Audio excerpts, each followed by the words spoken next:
அனைவருக்கும் இனிய வணக்கங்கள். 11 பரபரக்கிறது, தடதடக்கிறது. இங்க போன முறை மிஸ் ஆன அந்த ஒன்னையும் சேர்த்து தட்டி தூக்கிடுவோம். 11லும் எங்களுடைய எடப்பாடியார் கொடி பறக்கும் அப்படிங்கிறாங்க அதிமுகவினர். இன்னொரு பக்கம் அதெல்லாம் கிடையாதுங்க, இந்த முறை அவரை நாங்கள் தோற்கடிப்போம் அப்படின்னு திமுகவினரும் கங்கணம் கட்டிக்கிட்டு 11 எங்களுக்கு தான் அப்படின்னு அவங்க பயணிச்சுக்கிட்டு இருக்காங்க.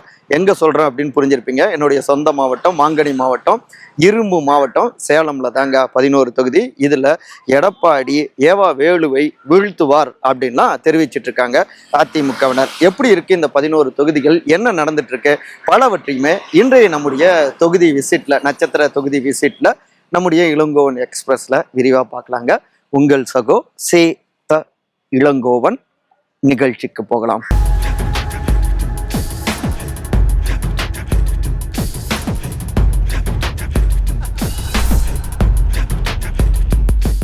சேலம் 11 எடப்பாடி வெர்சஸ் ஏவா வேலு, யாரின் கோட்டை.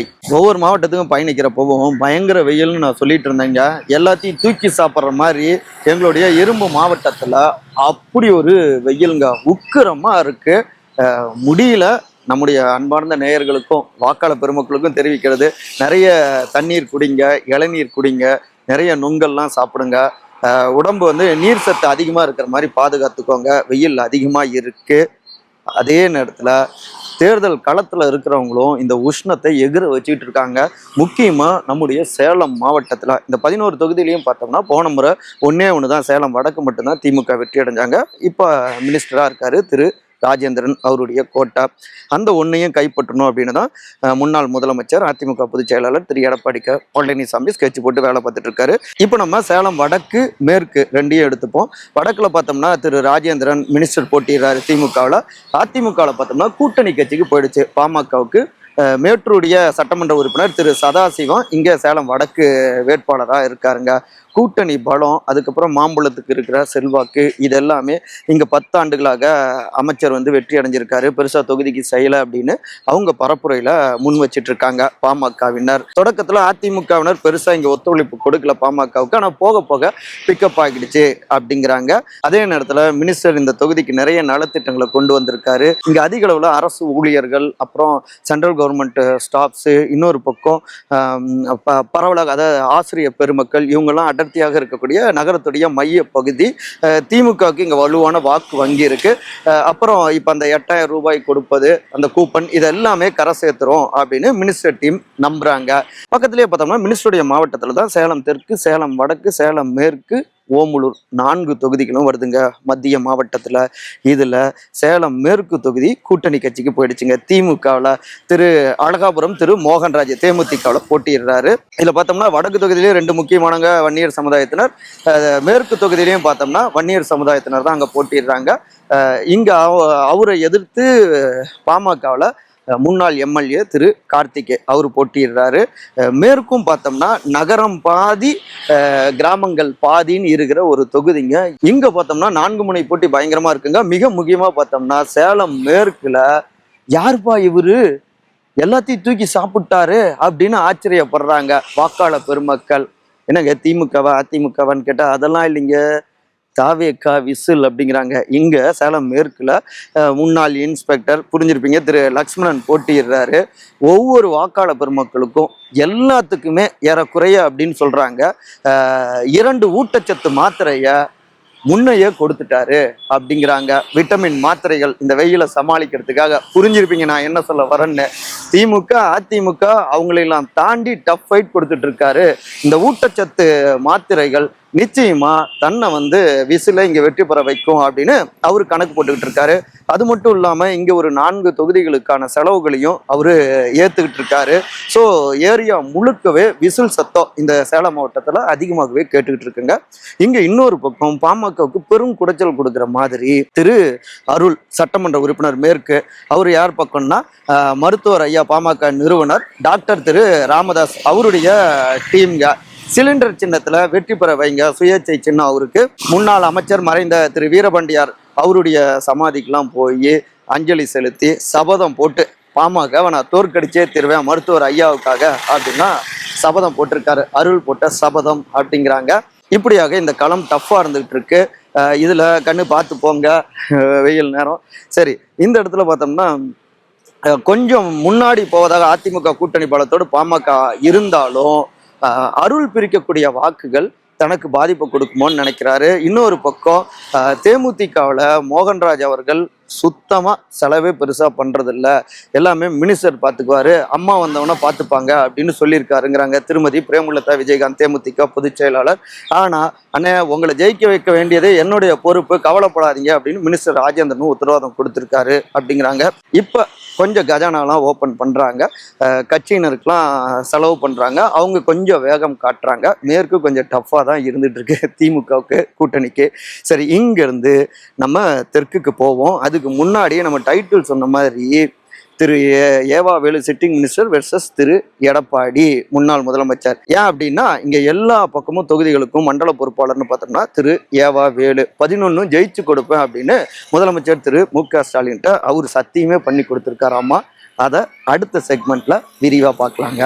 சேலம் தெற்கு எடப்பாடிக்கு ஷாக் கொடுக்கும் தாவேக்கா. ஒட்டுமொத்தமான சேலம் மாவட்டமும் எங்க எடப்பாடியாருடைய கோட்டை அப்படின்னு ரத்தத்தின் ரத்தங்கள்லாம் தெரிவித்தாலும் கூட வலிமையான அசைக்க முடியாத கோட்டைன்னு பார்த்தோம்னா நகரத்தில் இருக்கக்கூடிய சேலம் தெற்கு தாங்க. இங்கே கிட்டத்தட்ட 20 ஆண்டுகளுக்கு மேலாக 4-5 தேர்தல்களாகவே அதிமுக மட்டும்தான் வெற்றி அடைஞ்சிக்கிட்டே இருக்கு. ஆனால் அந்த நம்பிக்கையும் தகர்க்கிற மாதிரி தாவேக்கா இங்கே இருக்காங்க, வலிமையாக இருக்காங்க அப்படின்னு ஷாக் கொடுத்துட்டு இருக்காங்க. இங்கே சேலம் தெற்கு பார்த்தோம்னா தாவேக்காவில் தமிழர் திரு பார்த்திபன் அவர் களத்தில் இருக்காரு, மாவட்ட செயலாளர். தாவேக்கா தலைவர் திரு விஜயுடைய குட் புக்ல இடம் பிடிச்சவர். அதாவது 2009 அந்த ஈழத்தில் நடந்த அந்த போர் காலங்கள்லேயே போர் நிறுத்தத்துக்காக இங்கே அவங்க விஜய் மக்கள் இயக்கமாக இருந்தப்பவே பிரம்மாண்டமான உண்ணாவிரதம் இருந்தது. திரு விஜய உண்ணாவிரதம் இருந்தார். இங்கே சேலம் தான் பெரிய அளவில் அப்போ ஸ்கோர் பண்ணாங்க. அதை அந்த நேரத்திலேயே பாராட்டி விஜய் அவர் பேசியிருந்தார், ஒரு சிறு நினைவூட்டல். ஸோ இந்த மாதிரி இங்கே மக்களுடைய அடிப்படை பிரச்சனைகளுக்காக அதை தீர்க்கிறதுக்காக நிறைய முறை களத்தில் இறங்கியிருக்காங்க. பர்சனலாகவும் இங்கே ஒரு குட் புக்கில் பார்த்திபனும் இடம் பிடிச்சிருக்காரு தொகுதி மக்களில். அதனால் இங்கே திமுக சார்பாக திரு லோகநாதன் அவர் போட்டியிடுறாரு, அதிமுக சார்பாக திரு வினோத் போட்டியிடுறாரு. 2 பேருக்குமே இவங்க பெரிய ஷாக் கொடுக்குறாங்க. அதில் அதிமுகவில் பார்த்தோம்னா அவங்க வேட்பாளர் திரு வினோத் அவரு திரு எடப்பாடியோடைய குட் புக்ல இடம் பிடிச்சவர். அங்கேயே இங்கே சீட்டு வேணும் அப்படிங்கிறதுக்காக கிட்டத்தட்ட 15 பெரிய பலகார பெட்டிகள் பரிமாறப்பட்டிருக்கு கட்சி நிதிக்காக அப்படின்லாம் தகவல் சொல்றாங்க. அப்படி கொடுத்து இங்க சீட்டை வாங்கிட்டு வந்திருக்காரு. ஜெயிச்சே தீரணும் அப்படின்னு கங்கணம் கட்டிக்கிட்டு வேலை பார்க்குறாரு. ஆனா அவர் வெளியூர் வேட்பாளர் அப்படின்னு திமுக சைடில் பரப்புரையை முன்வைக்கிறாங்க. திரு லோகநாதன் இங்கே அவர் பார்த்தோம்னா அம்மாப்பட்ட இந்த சைடில் நல்ல நேம் வாங்கின ஒருத்தராக இருக்காரு. கிளீன் இமேஜ் அவருக்கு இருக்கு, திமுக வேட்பாளருக்கு. அந்த கிளீன் இமேஜ் கை கொடுக்கும் அப்படின்னு கணக்கு போடுறாரு. இதுல 2 பேருமே தாவேக்கா பிரிக்கக்கூடிய வாக்குகள் தங்களை வெற்றி பெற வைக்கும் அப்படின்னு நம்பிக்கிட்டு இருக்காங்க. அதுல உதாரணமா பார்த்தோம்னா இங்க சேலம் தெற்கு தொகுதியில தனி பெரும்பான்மை சமுதாயமாக கன்னட செட்டியார் சமுதாயத்தினர் இருக்காங்க. அடுத்து இங்க முதலியார் சமுதாயத்தினரும் அடர்த்தியா இருக்காங்க. அம்மாப்பேட்டை இந்த பக்கத்துல கன்னட செட்டியார் சமுதாயத்தினர், குகை இந்த மாதிரியான களரம்பட்டி இந்த ஏரியாக்கள்ல. அப்புறம் தொகுதி முழுக்கவே பரவலாக சோழ வெள்ளாளர் சமுதாயத்தினர், சோழிய வேளாளர் அவங்களும் அடர்த்தியா இருக்காங்க. கீச்சிப்பாளையம், நெத்திமேடு இந்த மாதிரியான பகுதிகளில், அன்னதானப்பட்டியில, பிள்ளுக்கடையில.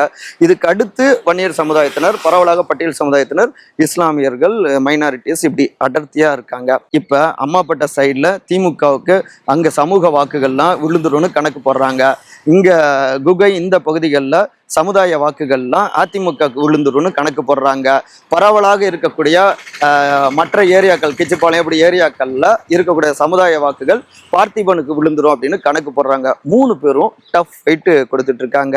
ஸோ இந்த சேலம் தெற்கு தொகுதி இந்த முறை பெரும் அதிர்வுகளை ஏற்படுத்திக்கிட்டு இருக்கு.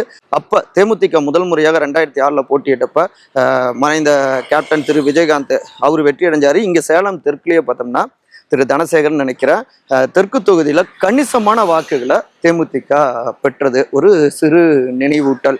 ஸோ அதே போல ஒரு தாக்கம் பார்த்திபன் ஏற்படுத்துவாரு தாவேக்கா அப்படின்னு சொல்றாங்க. இதுதான் சேலம் தெற்கோட நிலைமைங்க. இப்ப நம்ம ஃபைனல் செக்மெண்ட்டுக்கு வந்துட்டோம். சேலம் யாருக்கு?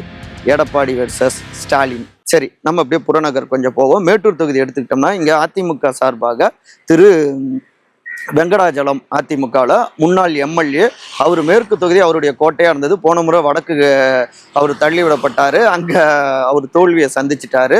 இப்போ மேட்டூருக்கு அவர் பயணிச்சிருக்காரு. மேட்டூரில் பார்த்தோம்னா திமுகவில் இளம் வேட்பாளர் திரு மிதுன் அவரு போட்டியிடுறாரு. இறங்கி எல்லா பக்கமும் அவரு வேலை பார்த்துட்டு இருக்காரு. அவருக்கு மாவட்ட செயலாளர் மற்றும் நாடாளுமன்ற உறுப்பினர் திரு TM செல்வ கணபதி அவருடைய ஃபுல் சப்போர்ட் இருக்கு. அவருடைய கோட்டாவில் தான் திரு மிதுன் அவரு மேட்டூர்ல வேட்பாளர் ஆகியிருக்காரு. எல்லா பக்கமும் இறங்கி பம்பரமா வேலை பார்த்துட்டு இருக்காங்க.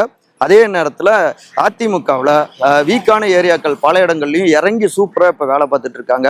கொளத்தூர் ஒன்றியமாகட்டும், அங்கே இன்னொரு பக்கம் மேச்சேரி, இப்படி டீப்பாக எல்லா பக்கமும் இறங்கி கிரவுண்ட் லெவலில் வேலை பார்த்துட்டு இருக்காங்க. ஸோ மேட்டூரும் டஃப் ஃபைட்டாக இருந்துகிட்டு இருக்கு.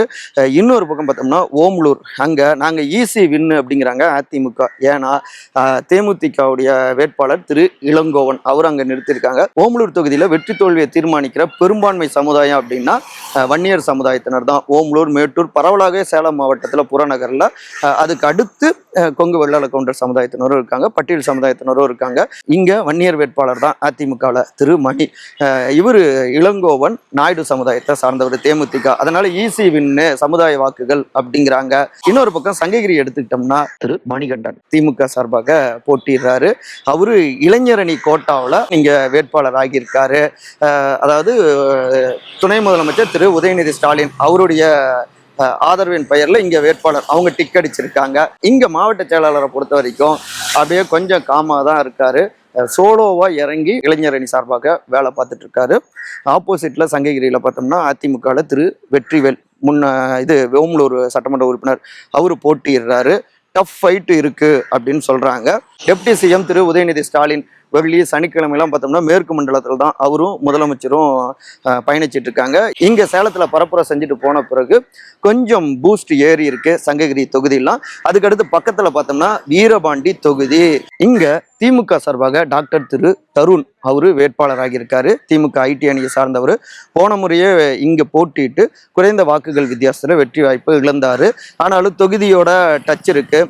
முன்னாள் வேளாண்மை துறை அமைச்சர் மறைந்த திரு வீரபாண்டியார் அவருடைய குடும்பத்தை சார்ந்தவர். அவருடைய மூத்த மகன் வழி பேத்தி அவங்க திருமதி பிருந்தா அவங்களுடைய கணவர் டாக்டர் தருண் வீரபாண்டியருடைய பேரன்க. ஆனாலும் தொடக்கத்தில் பார்த்தோம்னா இங்கே வீரபாண்டியர் குடும்பத்தை சார்ந்த பாரப்பட்டி திரு சுரேஷ் அவர் இந்த தொகுதியை எதிர்பார்த்துட்டு இருந்தாரு. அவருக்கு இந்த ஏரியாவில் நல்ல செல்வாக்கு இருக்கு. அப்புறம் இன்னொரு பக்கம் திருமதி வெண்ணிலா சேகர் அவங்களும் எதிர்பார்த்துட்டு இருந்தாங்க. அவங்களுக்கு சீட் கிடைக்கல அப்படின்ன உடனே அதிருப்தியை வெளிப்படுத்தினாங்க. எப்படி சென்னை தாம்பரத்தில் நடந்தது, திரு ராஜாவுக்கு ஆதரவாக அவருக்கு சீட் தரல அப்படின்னு குரல் கொடுத்தாங்க, கொடுக்கணும் மறுபடியும் அப்படின்ட்டு. அதே மாதிரி இங்கேயும் சில எதிர்ப்பு குரல்கள்லாம் இருந்தது. மாவட்ட செயலாளர் திரு SR சிவலிங்கத்துக்கிட்டே அவங்க பேசியிருந்தாங்க. அட்லாஸ்ட் அதெல்லாம் சரி கட்டிட்டாங்க. தொடக்கத்தில் பெருசா பரப்புரையில வெளிப்படலை. இப்போ பின்னாடி பார்த்தோம்னா தனித்தனி ட்ராக்ல திரு பாரப்பட்டி சுரேஷ், திருமதி வெண்ணிலா சேகர் இவங்கெல்லாம் பரப்புரை செஞ்சுட்டு இருக்காங்க. உதயசூரியனுக்காக ஓட்டு கேட்டுக்கிட்டு இருக்கோம் அப்படின்ட்டு. ஆனாலும் டாக்டர் தருண் அவரை பொறுத்த வரைக்கும் இங்க கிளீன் இமேஜ் இருக்கு, யங்ஸ்டரா இருக்காரு. நெகட்டிவான பேர் அவருக்கு கிடையாது. ஒரு நல்ல பட்டதாரி, ஒரு நல்ல பாசிட்டிவான இமேஜே இருக்கிறதால இளைஞர்கள் பட்டாளமும் அவர் பின்னாடி அதிக அளவுல இருக்கு. ஒன்றியமாக எல்லா பக்கமும் பயணிச்சுக்கிட்டு இருக்காரு. அதுல மிக முக்கியமாக இந்த வீரபாண்டி தொகுதி பொறுப்பாளர்னு பார்த்தோம்னா முன்னாள் மாணவர் அணியுடைய பொறுப்பாளர் செயலாளர் திரு ராஜீவ் காந்தி அவரை தான் போட்டிருக்காங்க. ஒவ்வொரு ஒன்றியமாக அங்கே தனித்தனியாக குழுக்களை போட்டு தொடர்ந்து ஒவ்வொரு நாளும் டேட்டாஸ்களை எடுத்து எந்த அளவுக்கு மக்கள்கிட்ட ரியாக்ஷன்ஸ் இருக்கு அப்படிங்கிற எல்லா விஷயமும் அவரும் இறங்கி வேலை பார்க்கறதால இப்போ கடைசி நேரத்தில் திமுகவுக்கு கொஞ்சம் பாசிட்டிவா இருக்கு, கை ஓங்கி இருக்கு அப்படின்னு அவங்க தெரிவிக்கிறாங்க. ஆனால் இங்கே அதிமுகவில் திரு ஸ்ரீ பாலாஜி சுகுமார் அவர் வேட்பாளராக இருக்காரு. முன்னாள் MLA திருமதி மனோன்மணி அவர்கள் வீரபாண்டி MLA அவங்களுடைய குடும்பத்தை சார்ந்தவர். அந்த ஆதரவு கை கொடுக்கும் அப்படின்னு நினைக்கிறாரு. எடப்பாடி அவருடைய ஆதரவும் இங்கே வீரபாண்டியில் தங்களுக்கான செல்வாக்கை கொடுக்கும் அப்படின்னு அவங்க பயணிக்கிறாங்க. தீவிரமாக இந்த சொந்த மாவட்டத்தில் தோற்றக்கூடாது, வடக்கும் வெற்றி பெறணும் அப்படிங்கிறது தான் எடப்பாடி அவர் போட்டிருக்கிற உத்தரவு. அதனால கூடுதலாகவே அதிமுகவினர் எல்லா பக்கமும் பரவி விரவி வந்துட்டு இருக்காங்க. அதுக்கப்புறம் ஏற்காடு மலையில் இருக்கக்கூடிய வாக்குகள் குறைவு தான். பழங்குடி தொகுதி இங்கே கீழே அதிக அளவில் வாக்குகள் இருக்குது, வாழப்பாடி உள்ளிட்ட பல்வேறு பகுதிகளில். ஸோ இங்கே போடுற வாக்குகள் தான் தீர்மானிக்கக்கூடியதாக இருக்குது. கடைசியாக எடப்பாடி தொகுதிக்கு வந்துடுவோமே, அங்கே டிவிகேவும் இல்லை, கடைசி நேரத்தில் மனு மிஸ் ஆயிடுச்சு. எடப்பாடி அவருடைய கோட்டை, பாமகவுடைய செல்வாக்கு, இப்படி எல்லாம் சேர்ந்து உச்சகட்ட உற்சாகத்துல தான் அதிமுகவினர் அங்க பயணிக்கிறாங்க. ஆனாலும் எதிர்த்து திமுகவில் ஜலகண்டாபுரம் திரு காசி அவரு வேட்பாளராக இருக்காரு. அவரும் கொங்கு வெள்ளாள கவுண்டர் சமுதாயத்தினர் தான். எடப்பாடியை தோற்கடிச்சிட்டா உங்களுக்கு வேண்டிய விஷயங்கள் காத்திருக்கு. அதாவது மந்திரி பதவியை கூட அவருக்கு கிடைக்கலாங்க. அதனால உற்சாகத்தோடு திமுகவினரும் இங்க இறங்கி வேலை பார்த்துட்டு இருக்காங்க. ஏன்னா ஒரு சிஎம் வேட்பாளரையே தோற்கடிக்கணும் அப்படின்னா முதலமைச்சரும் துணை முதலமைச்சரும் இங்க வாக்குறுதி கேட்டிருக்காங்க கட்சியினர்கிட்ட. ஸோ இவரும் சபதம் போட்டுட்டு வேலை பார்த்துட்டு இருக்காரு அப்படிங்கிறாங்க. இப்போ லேட்டஸ்டா சுயேட்சை வேட்பாளருக்கு தாவேக்கால ஆதரவு கொடுத்திருக்காங்க. திரு பிரேம்குமார் அவருக்கு டிவி சின்னத்துல ஆதரவு கொடுங்க அப்படின்னு தாவேக்கா தெரிவிச்சிருக்காங்க. லாஸ்ட் மினிட்ல அந்த வாக்குகள் பிரிஞ்சதுன்னா தனக்கு கொஞ்சம் நெகட்டிவ் ஆகுமோ அப்படின்னு எடப்பாடி அவர்கள் தரப்பு நினைக்கிறாங்க. ஸோ இறுதி கட்டத்துல அனைவரும் நம்பக்கூடிய அந்த வைட்டமின் ஊட்டச்சத்துகள் கூடுதலாக இங்கே விநியோகிக்கப்படலாம். இதுதான் கள நிலவரமா இருக்கு. இதுல முக்கியமா பார்த்தோம்னா 8000 ரூபாய்க்கான கூப்பன் அப்படின்னு திமுகவினர் எல்லா பக்கமும் கொடுத்துட்டு இருக்காங்க. இந்த பக்கம் செக் புக் வடிவத்துல அதிமுக செயலி நாங்க வந்தா மகளிருக்கான 8000 பிளஸ் அந்த 2000 அப்படின்னு கொடுப்போம் அப்படின்னு அதை கொடுத்துட்டு இருக்காங்க. இதெல்லாம் ஒரு வசீகரமாக இப்படியாக ஒரு பரப்புரை செய்யப்படுவதாக இருந்தாலும் இதுதான் அவங்களுக்கான அடையாளம் மாதிரி. லாஸ்ட் மினிட்ல தேவையானதை கொண்டு போய் சேர்க்க போறாங்க வாக்காளர்களுக்கு அப்படின்னு தேர்தல் ஆணையத்துக்கு புகார்கள்லாம் போக நிறைய இடங்கள்ல இப்படிலாம் கொடுக்கக்கூடாது அப்படின்னும் அவங்க ஆர்டர் போட்டு கண்காணிச்சிட்டு இருக்காங்க. இருந்தாலும் கிளைமாக்ஸ் கட்டம் கூடுதல் கொதிப்புங்க. இப்போதைய நிலைமையில பார்த்தோம்னா கிட்டத்தட்ட 4-5 தொகுதிகளில் கூடுதலாக வெயில் அதிகரிக்கும், ஒளி கொடுக்கும் அப்படின்னு தெரிவிச்சிட்டு இருக்காங்க. இதுதான் கள நிலவரமா இருக்கு. சாரிங்க, ரொம்ப நேரம் பேசியிருக்க, மூச்சு விடாம நிறைய தகவல்கள் இருக்கு, எங்கேயும் நின்று பேச முடியலைங்க. எல்லா பக்கமும் கிளைமாக்ஸ் பரப்புற வெயில் பயங்கரமா இருக்கு. அப்புறம் வண்டிகளை எல்லாத்தையும் சோதனையும் அதிகமா இருக்கு. அதனால கொஞ்சம் நிழலாக இருக்கக்கூடிய இடத்துல குமரிகிரி ஏரி பக்கத்துல பேசிட்டு இருக்கேன். தவறாம உங்களுடைய ஆதரவு எப்பவும் நம்முடைய உங்கள் சகோ சேத்தா இளங்கோவன் சேனலுக்கு வேணும். கருத்துரை பகுதியில் கருத்துக்களை பதிவு செய்யுங்க. அன்பால் ஒருங்கிணைந்திருப்போம். நன்றி, வணக்கம்.